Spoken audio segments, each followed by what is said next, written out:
नमस्कार, मैं हूं राज और आप देख रहे हैं प्योर पॉलिटिक्स। डोनाल्ड ट्रंप ने अपने दूसरे टर्म में भारत के साथ जैसा व्यवहार किया है, उससे एक बात तो बहुत स्पष्ट है कि वो भारत को अब एक मित्र के रूप में नहीं बल्कि एक कॉम्पिटिटर के रूप में देखते हैं। आपने देखा होगा कि किस तरह से उन्होंने एप्पल को इस बात के लिए धमकाया कि वो भारत में आईफोन बनाने के लिए मैन्युफैक्चरिंग यूनिट नहीं लगाएं, वो अमेरिका में लगाएं। उनको लगता है कि भाई वो भारत में क्यों बनाएंगे और भारत से बना करके अमेरिका में क्यों बेचेंगे। वो कहते हैं नहीं, भारत में नहीं बनाना है, अमेरिका में आके बनाओ। वजह यह है कि डोनाल्ड ट्रंप को यह डर हो गया है कि चीन की तरह भारत भी एक कॉम्पिटिटर बन सकता है और आगे चलकर अमेरिका का जीना मुश्किल कर सकता है। और यह बात सिर्फ आईफोन तक ही सीमित नहीं है। देखिए, डिफेंस के फील्ड में, डिफेंस एक्सपोर्ट के फील्ड में, या भारत की जो डिफेंस की ज़रूरतें हैं, डिफेंस इक्विपमेंट की जो ज़रूरतें हैं, उसमें भारत एक आत्मनिर्भरता की पॉलिसी की तरफ बढ़ रहा है। नरेंद्र मोदी की जो आत्मनिर्भर होने की जो पॉलिसी है, मेक इन इंडिया की जो पॉलिसी है, वो देख करके अमेरिका और डोनाल्ड ट्रंप वो काफ़ी हिल गए हैं। उनको ऐसा लग रहा है कि डिफेंस के फील्ड में अगर भारत आगे बढ़ेगा तो ये जो इतना बड़ा जो एक्सपोर्ट का मार्केट है, अभी तो भारत कह रहा है कि हम अपने लिए बनाएंगे, लेकिन आगे चल करके वो उसको एक्सपोर्ट भी करेगा।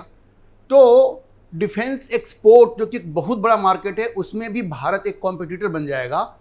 और इस मामले में जो डीप स्टेट की, यूएस डीप स्टेट की जो सोच रही है, अब डोनाल्ड ट्रंप बिल्कुल उसी रास्ते पर चल रहे हैं और भारत के लिए मुश्किलें खड़ी कर रहे हैं। अभी मैं आपको विस्तार से बताऊंगा कि कैसे डोनाल्ड ट्रंप भारत की डिफेंस रिक्वायरमेंट के लिए, भारत में डिफेंस प्रोडक्शन के लिए मुश्किलें खड़ी कर रहे हैं। खास करके जो कटिंग एज टेक्नोलॉजी की बात है, जहां भारत को ये उम्मीद थी कि अमेरिका उसकी मदद करेगा, वहां पे बिल्कुल डोनाल्ड ट्रंप की सरकार भारत का साथ नहीं दे रही है। अब मैं आपको दो उदाहरण देता हूं। आपको पता है, भारत, जहां तक फाइटर एयरक्राफ्ट की बात है, तो भारत का एम्बिशियस तेजस का प्रोग्राम है और तेजस मार्क 1A, उसके प्रोडक्शन में इंजन के लिए भारत ने जनरल इलेक्ट्रिक के साथ समझौता किया। ये आप सब लोग जानते हैं। लेकिन ये जो इंजन की सप्लाई है वो कहाँ मार्च 2024 से शुरू होनी थी, लेकिन ये मार्च 2025 तक वो ऐसे ही टल गया। मतलब 1 साल से भी ज़्यादा उसमें देर हो गई और भारत को वो इंजन जाके अब मिलना शुरू हुआ है। एक इंजन अभी तक मिला है और जनरल इलेक्ट्रिक ने ये कहा है कि दिसंबर तक वो 11 और इंजन देगा। मतलब इस पूरे डील में जो अभी तक भारत को कम से कम 12 से ज़्यादा इंजन मिल जाना चाहिए था, वो पूरी तरह से डिले हो गया है, क्योंकि अमेरिका ये चाहता है कि भारत डिफेंस के मामले में आत्मनिर्भर नहीं हो, हमेशा उसके ऊपर डिपेंड करे। और इसके पीछे कोई वजह नहीं है। जनरल इलेक्ट्रिक जो F404 इंजन को बनाती है, उसका ये कहना है कि सप्लाई चेन का इशू है। तो जब आपने ये अग्रीमेंट साइन किया था, उस वक्त आपको मालूम नहीं था कि सप्लाई चेन का इशू है। ये सप्लाई चेन का इशू बिल्कुल नहीं है।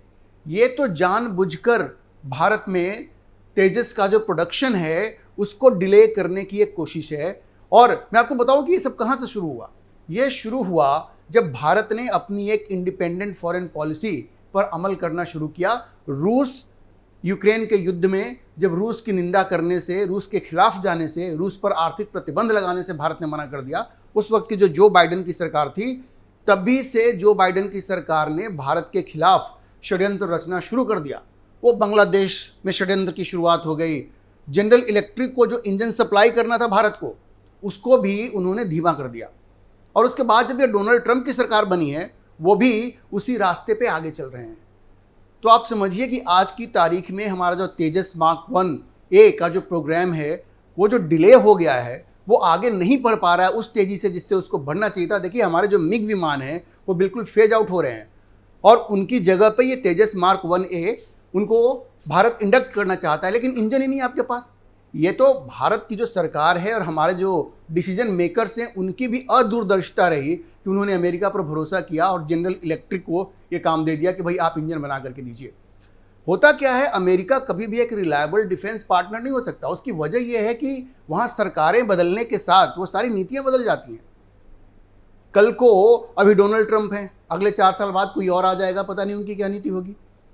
और अभी आप देखिए कि सिर्फ एक इंजन अभी तक मिला है, 11 इंजन देने का वायदा है दिसंबर तक मिलेगा, लेकिन दिसंबर तक क्या होगा क्या पता, वो फिर से कोई नई बात कहने लगे कि अब सप्लाई चेन का कोई नया इशू आ गया, तो भारत कैसे भरोसा करेगा। और वैसे में आपको पता है भारत में जो इंडियन एयरफोर्स है उसके फाइटर जेट्स की जो स्क्वाड्रन स्ट्रेंथ है, सैंक्शन स्ट्रेंथ है 42.5, अभी भारत के पास सिर्फ 31 है। भारत कैसे उस गैप को पूरा करेगा अगर जनरल इलेक्ट्रिक इंजन नहीं देगा, क्योंकि भारत ने कोई वैकल्पिक व्यवस्था भी नहीं की है, कोई वैकल्पिक व्यवस्था नहीं की है भारत ने, पूरी तरह से आप जनरल इलेक्ट्रिक के ऊपर डिपेंड करते हैं। अब जैसा मैंने कहा कि ये सिर्फ बहाने हैं, हकीकत यह है कि रूस यूक्रेन युद्ध में रूस का साथ देने की वजह से और रूस की निंदा नहीं करने की वजह से बाइडेन सरकार भारत से नाराज हो गई और बदले की कार्रवाई करते हुए उसने इंजन सप्लाई को डिले करवा दिया। अब उसी चीज को डोनाल्ड ट्रंप भी आगे बढ़ा रहे हैं।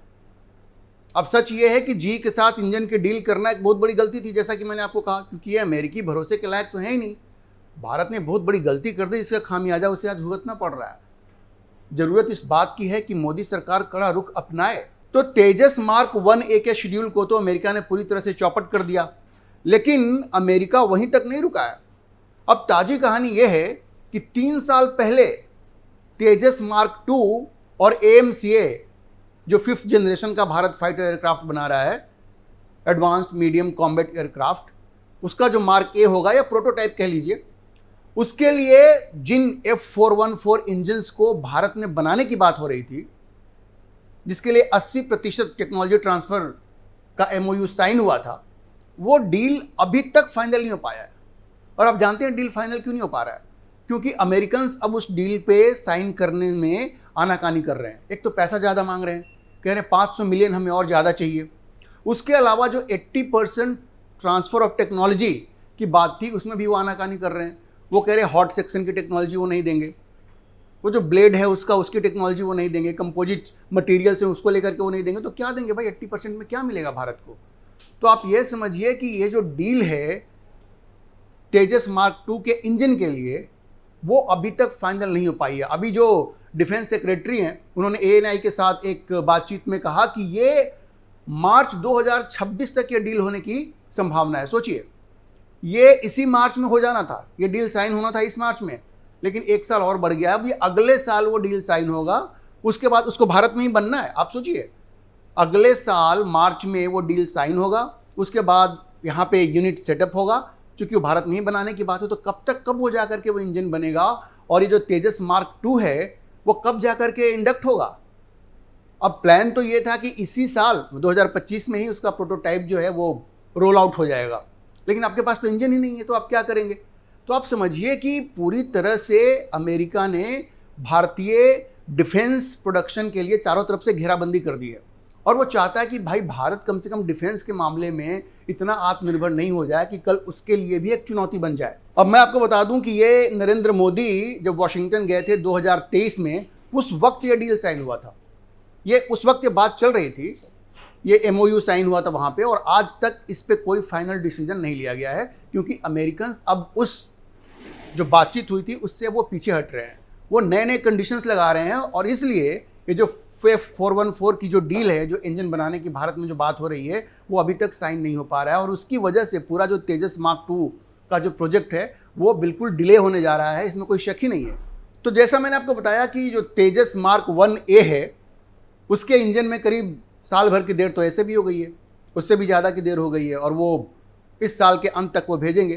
तेजस मार्क 2 जो है वो उसकी तो डील ही साइन नहीं हुई है अभी, अगले साल मार्च में शायद वो डील साइन होगी। मतलब आपका पूरा जो तेजस प्रोजेक्ट है उसको बर्बाद करने में अमेरिका कोई कसर नहीं छोड़ रहा है। उसकी पूरी कोशिश है कि इस पूरे प्रोजेक्ट को जितना ज़्यादा हो सके उतना डिले किया जाए, क्योंकि जब ये MOU साइन हुआ था तब उन लोगों ने ये टेंट्रम्स नहीं दिखाए थे, जो टेंट्रम्स वो अब दिखा रहे हैं भारत को, क्योंकि अब उनको ये डर हो गया है कि भारत एक कॉम्पिटिटर के रूप में उभर सकता है। और उसकी मूल वजह भी यही है कि अमेरिका भारत को एक मित्र नहीं बल्कि कॉम्पिटिटर के रूप में देखने लगा है। अब इसीलिए टेक्नोलॉजी ट्रांसफ़र को लेकर के बहुत उत्साहित नहीं है। अब भारत को यह मुश्किल, देखिए ये मुश्किल भारत के लिए हमेशा आएगी। इसका एक ही सॉल्यूशन है कि भारत स्वयं अपने रिसर्च एंड डेवलपमेंट पर इन्वेस्ट करे, क्योंकि बिना वो किए डिफेंस में आत्मनिर्भर बनना मुश्किल है, क्योंकि एक बहुत बड़ा मार्केट है और कोई नहीं चाहता कि आप उसके कॉम्पिटिटर बन जाए, चाहे वो अमेरिका हो या रूस और फ्रांस भी हो। वो कभी आपको एक कॉम्पिटिटर के रूप में एक्सेप्ट नहीं करेंगे, एक हद से ज़्यादा आपको सपोर्ट नहीं करेंगे। तो नरेंद्र मोदी सरकार को बिना किसी डिले के डिफेंस फील्ड में रिसर्च एंड डेवलपमेंट पे ज़्यादा इन्वेस्ट करने की ज़रूरत है। अब जैसा मैंने आपको बताया कि अमेरिका भारत को एक कॉम्पिटिटर के रूप में देखने लगा, एक मित्र के रूप में नहीं। और ये बात अमेरिका के जो थिंक टैंक्स हैं, जो एक्सपर्ट्स हैं, वो भी अब स्वीकार कर रहे हैं। जेफरी सैक्स वहाँ के एक प्रोमिनेंट यूएस इकोनॉमिस्ट हैं, उन्होंने टकर कार्लसन को एक इंटरव्यू में कहा कि भाई आप ये समझिए कि अमेरिका जब भी ये देखता है कि कोई देश है वो एक ग्लोबल पावर के रूप में इमर्ज कर रहा है, तो फिर वो उसको एक दुश्मन की तरह ट्रीट करता है और उसके उदय को, उसके राइज को रोकने की कोशिश करता है। ये जेफरी सैक्स ने कहा। किसको कहा? टकर कार्लसन को कहा, जो कि एक मशहूर जर्नलिस्ट हैं अमेरिका के, पहले फॉक्स न्यूज़ में हुआ करते थे, अब वो अपना पॉडकास्ट करते हैं। उन्होंने एक इंटरव्यू में कहा टकर कार्लसन को कि अमेरिका जो है हमेशा ये कोशिश करता है कि उसकी जो हिजेमनी है, जो एकाधिपत्य है, वो हमेशा बने रहे। जब भी, जहाँ तक भारत की बात है, अब भारत भी जब एक सफलता की तरफ बढ़ने लगेगा और ऐसा जब दिखने लगेगा कि भारत एक सफल देश बन रहा है, तो अमेरिका भारत को भी आगे नहीं बढ़ने देगा। एग्जैक्टली उन्होंने क्या कहा, मैं आपको कोट करके बताता हूं।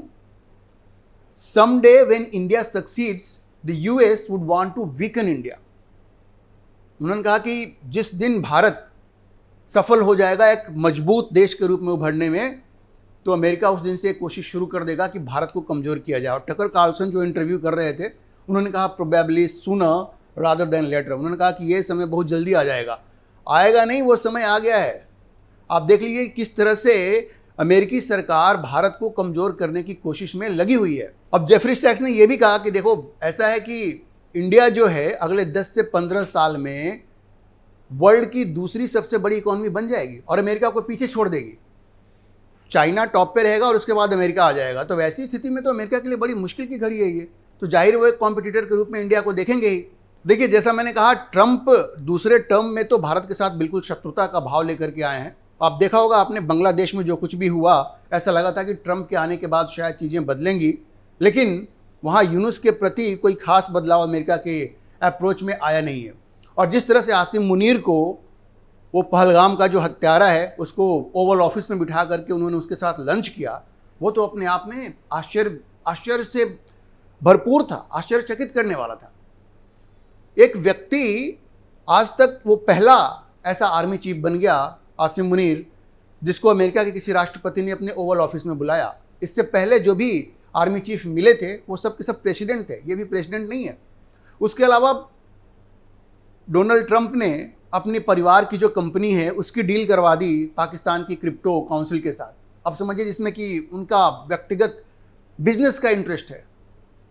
तो आप देखेंगे कि भारत के साथ कई मौक़ों पर डोनाल्ड ट्रंप ने गद्दारी की है, अपने पर्सनल इंटरेस्ट के लिए, व्यक्तिगत हित में, या भारत को कमज़ोर करने के लिए। तो अब आप बिल्कुल स्पष्ट कह सकते हैं कि डोनाल्ड ट्रंप अब भारत के मित्र नहीं रहे, बल्कि वो भारत को एक कॉम्पिटिटर के रूप में देखते हैं। देखिए, सच ये है कि जीई के साथ जो भारत की सरकार ने इंजन की डील किया, वो एक बहुत बड़ी गलती थी। अमेरिका तो भरोसे के लायक अब रहा नहीं। लेकिन अगर कोई आपके साथ डील करके पीछे हटता है तो फिर उसको उसकी सज़ा भी ज़रूर मिलनी चाहिए। जिस तरह से जनरल इलेक्ट्रिक तेजस प्रोग्राम को कुंद करने की कोशिश कर रहा है, उसको डिले करने की कोशिश कर रहा है, तो ज़रूरत इस बात की है कि मोदी सरकार कड़ा रुख अपनाए। जनरल इलेक्ट्रिक को आगे किसी भी सौदे के लिए ब्लैक लिस्ट किया जाना चाहिए। अगर ऑफिशियली नहीं तो अनऑफिशियली तो ऐसा कर ही देना चाहिए। और भारत को अब इस भ्रम में बिल्कुल नहीं रहना चाहिए कि ट्रंप भारत का दोस्त है। वो एक सनकी तानाशाह बन चुका है, बिल्कुल, जो कि आत्ममुग्ध भी है। कोई उसको कह दे कि आपको नोबेल प्राइज़ मिलना चाहिए, हम नॉमिनेट कर देंगे, तो बस वो इतना खुश हो जाएगा कि बस पूछो मत। आसिम मुनीर ने ये तो किया है। पहले उसको रिश्वत दी क्रिप्टो की, उसके बाद कहा कि हम आपको नोबेल प्राइज़ के लिए नॉमिनेट करेंगे। बस ट्रंप आ गया झांसे में। तो मैंने आपको बताया कि किस तरह से डोनाल्ड ट्रंप जो हैं वो भारत के साथ गद्दारी शुरू कर चुके हैं। वो चाहे बांग्लादेश का मुद्दा हो, या आसिम मुनीर के साथ ओवल ऑफिस में बैठ करके लंच करना हो, या क्रिप्टो डील हो। अब डोनाल्ड ट्रंप पर भारत को भरोसा नहीं करना चाहिए। नरेंद्र मोदी को मैं एक बात जरूर फिर से याद दिलाना चाहूँगा कि भाई, हर हाथ मिलाने वाला दोस्त नहीं होता और गले मिलने से भी कोई दोस्त नहीं बन जाता। अमेरिका के साथ वैसा ही व्यवहार होना चाहिए जैसा वो भारत के साथ करता है। कोई स्पेशल ट्रीटमेंट नहीं देने की ज़रूरत है डोनाल्ड ट्रंप को या अमेरिका को। और बिल्कुल ये स्पष्ट कह देना चाहिए कि हमारी फॉरेन पॉलिसी तो इंडिपेंडेंट है और इंडिपेंडेंट ही रहेगी।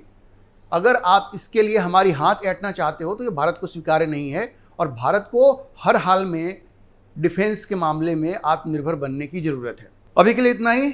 आप इस मुद्दे पर क्या सोचते हैं अपनी राय कमेंट बॉक्स में ज़रूर लिखें और अगर आपको वीडियो पसंद आया हो तो आप इसे लाइक करें, शेयर करें और हमारे चैनल को सब्सक्राइब जरूर करें।